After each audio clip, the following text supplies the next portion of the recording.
শিকড় টিভি। সুপ্রিয় দর্শক, আসসালামু আলাইকুম।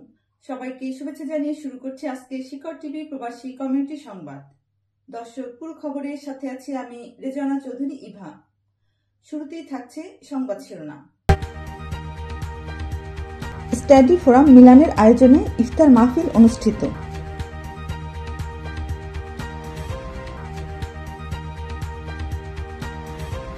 দর্শক, এবারে থাকছে বিস্তারিত সংবাদ। ইতালি মিলানে স্টাডি ফোরাম মিলানের আয়োজনে রোজাদারদের সম্মানিত করা হয় ইফতার মাহফিল। সাইফুল ইসলাম মোল্লার ক্যামেরায়। প্রবাসী কমিউনিটি খবর জানাচ্ছেন সিনিয়র রিপোর্টার রিয়াজুল ইসলাম কাউসার। ইটালির মিলানস্থ মুসলিম কমিউনিটির রোজাদারদের সম্মানে মিলানস্থ বাইতুল মোকাররম জামে মসজিদে ইফতার মাহফিলের আয়োজন করেছে স্টাডি ফোরাম মিলান ইটালি। ইফতার মাহফিলে অতিথি হিসেবে বক্তব্য রাখেন বাংলাদেশ কনসুলেট জেনারেল মিলান ইটালির ভারপ্রাপ্ত consul general vice consul ASM Tajul Islam. আপনাদের সকলকে আমাদের পক্ষ থেকে মাহে রমজানের শুভেচ্ছা মোবারক জানাই। আমি অত্যন্ত সম্মানিত যে আমি আপনাদের সামনে এখানে উপস্থিত হওয়ার সুযোগ পেয়েছি। আপনাদের সাথে সবসময় যদি এভাবে ইফতার করতে পারতাম, এটা আমাদের জন্য এবং আমাদের কনসুলেটের জন্য আরো বড় সৌভাগ্যের বিষয় হতো। ইফতার মাহফিলে আগত রোজাদারদের শুভেচ্ছা জানান শ্রম কনসাল সাব্বির আহমেদ। আজকে কিন্তু ভাই শবে কদর হতে পারে, তো আজকে বিজোর রাত। আমরা আল্লাহর কাছে আজকে বেশি বেশি দোয়া করবো, আল্লাহ আমাদের সকল মুসলমান ভাই যে যেখানে নির্যাতিত হচ্ছে সকল মুসলমান ভাইকে আল্লাহ আপনি রক্ষা করেন। ইফতার মাহফিলে আগত রোজাদারদের শুভেচ্ছা জানান এবং রোজার গুরুত্ব, তাৎপর্য ও ফজিলত তুলে ধরে বক্তব্য রাখেন স্টাডি ফোরাম মিলান ইটালির সভাপতি আবু রাশেদ শাহিন। সকল ভাইদেরকে আমরা অন্তঃস্থল থেকে শুভেচ্ছা এবং অভিনন্দন জানাচ্ছি যে ওনারা আমাদের প্রোগ্রামে এসে আমাদের প্রোগ্রামকে সৌন্দর্যমণ্ডিত করেছেন। বক্তব্য রাখেন সাধারণ সম্পাদক মেসবা উদ্দিন মনির। স্টাডি ফোরাম মিলানের অন্তর্ভুক্ত বাংলাদেশি সকল কমিটির জনসাধারণকে বাইতুল মোকাররম মসজিদ এবং স্টাডি ফোরামের পক্ষ থেকে জানাই রমজানের শুভেচ্ছা। উন্নয়নের মধ্যে বক্তব্য রাখেন বাইতুল মোকাররম জামে মসজিদের সভাপতি Giash Uddin Imran, study forum Milan ইটালির সাবেক সভাপতি জিয়াউল করিম ভুইয়া, আবু নাসের বাহার, শাহাদাত ইসলাম, ইমরান হোসাইন, বাইতুল মোকাররম জামে মসজিদের খতিব মাওলানা আলমগীর হোসেন সহ অনেকে।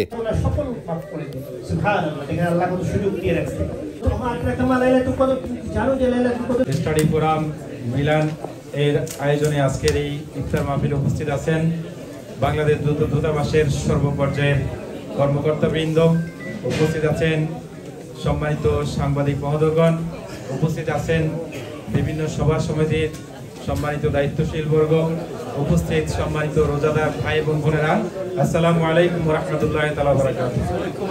আল্লাহ তাআলার শুকরিয়া যে আল্লাহ রাব্বুল আলামিন আমাদেরকে পবিত্র রমজান মাসে তার উত্তরে সমাবেশ করার, সংক্ষিপ্ত সমাবেশে কথা বলার সুযোগ দান করেছেন। এজন্য আল্লাহর দরবারে শুকরিয়া আদায় করে আলহামদুলিল্লাহ। সর্বস্তরের ইমানদার মুসলিম ভাইয়েরা, শুরু থেকে শেষ পর্যন্ত পড়লে একটা সওয়াব হবে, এরকম কোন গ্রন্থ আছে নাই, কিন্তু কোরআনের এই যে আলিফ লাম মিম এই যে তিনটা শব্দ আমি বললাম 30টা সওয়াব আমার হয়েছে। এছাড়াও অতিথি হিসেবে বক্তব্য রাখেন মিলান বাংলা প্রেস ক্লাব ইটালির সভাপতি সাংবাদিক রিয়াজুল ইসলাম কাউসার এবং স্বেচ্ছাসেবক দলের সভাপতি আজমতুল্লাহ শেখদার রবিন। এই প্রজন্ম যারা প্রবাসী বড় হচ্ছে তারা যেন আমাদের এই কৃষ্টিটা, ইসলামের আদর্শটা বুঝতে পারে।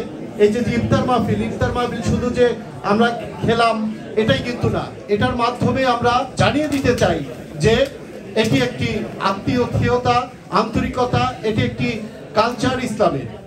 যেন তারা ভবিষ্যতে আমরা যখন না থাকবো তারাও যেন এইভাবেই বাংলাদেশের লাল সবুজের পতাকা এবং ইসলামের আদর্শ পথ করে উড়িয়ে বেড়াতে পারে এই পাশ্চাত্যের দেশে, এই প্রবাস জীবনে। এই প্রত্যয় ইসলামিক ফোরাম মিলান যে সুন্দর একটি আয়োজন করেছে ইফতারের,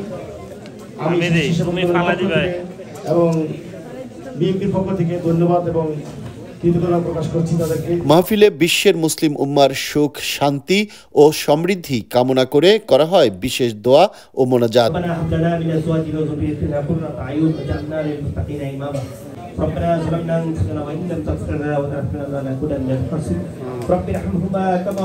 ইফতার মাহফিলে মিলানোর বিভিন্ন সামাজিক, রাজনৈতিক, ইসলামিক সংগঠন এবং মিলান বাংলা প্রেস ক্লাব ইটালির সাংবাদিক সহ প্রবাসী বাংলাদেশি রোজাদারগণ এবং বিভিন্ন দেশের শত শত প্রবাসী রোজাদারগণ অংশগ্রহণ করেন।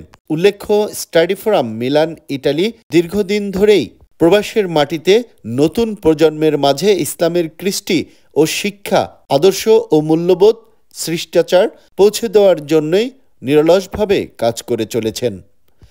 রিয়াজুল ইসলাম কাউসার, মিলান, ইতালি। দর্শক, এই ছিল আজকের শিকড় টিভি প্রবাসী কমিউনিটি সংবাদ। শিকড় টিভি সংবাদ দেখতে ফেসবুক লগ ইন করুন facebook.com/শিকড় টিভি। দর্শক, শিকড় টিভির সাথে থাকুন, বাংলাদেশকে ভালোবাসুন। আমাদের সাথে থাকার জন্য ধন্যবাদ। আল্লাহ হাফেজ।